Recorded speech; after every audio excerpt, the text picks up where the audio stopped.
حکم اہل سنت و جماعت کا عقیدہ ہے کہ مصطفیٰ بے مثل ہے، کوئی مثل حضور کا نہیں ہے۔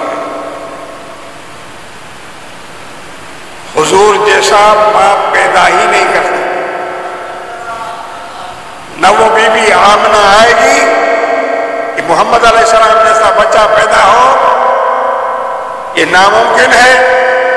کہ اللہ تبارک و تعالیٰ نے مصطفیٰ کی تخلیق ایسی فرمائی کہ آپ کا مثال شیطان بھی نہیں بنا سکتا، آپ کی صورت شیطان بھی نہیں بنا سکتا، اس لیے ہم اور آپ کی شکلیں بنا کر شیطان ہمیں نہیں دینے آ جاتا ہے، مگر مصطفیٰ کریم صلی اللہ علیہ وسلم کی شکل مثال نہیں بنتا۔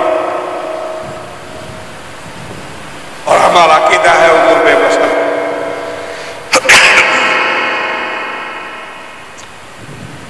صحابہ کا عقیدہ ہے، صرف ہمارا نہیں۔ ہم نے کئی بار بیچ سنایا آپ کو اکابر جائزے میں کہ اہل سنت جماعت کا عقیدہ صحابہ کا عقیدہ ایک ہے۔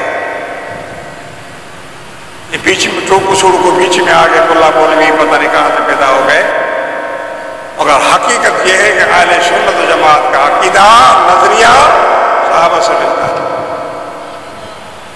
تو اس معاملے میں آپ کو ایک حضرت حفصہ کا عقیدہ بتا دیتا ہوں۔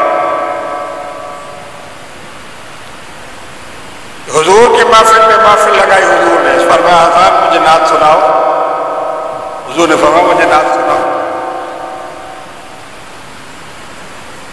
حضرت حفصہ کو بلایا، حضور کے سامنے ایک شعر پڑھا۔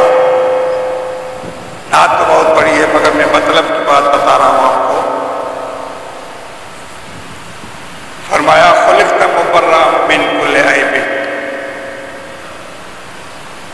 یہ حضرت حفصہ ہیں، حضور کے سامنے شعر پڑھ رہے ہیں، صحابہ کا جمع غفیر ہے، سرکار سن رہے ہیں، اور حضرت حفصہ فرماتے ہیں خلقت مبرأ من کل عیب کأنک قد خلقت کما تشاء۔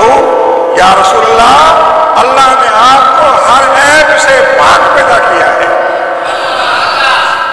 ہمارے سنت کا یہ عقیدہ ہے حضور بے عیب ہے، اللہ نے بنایا نا۔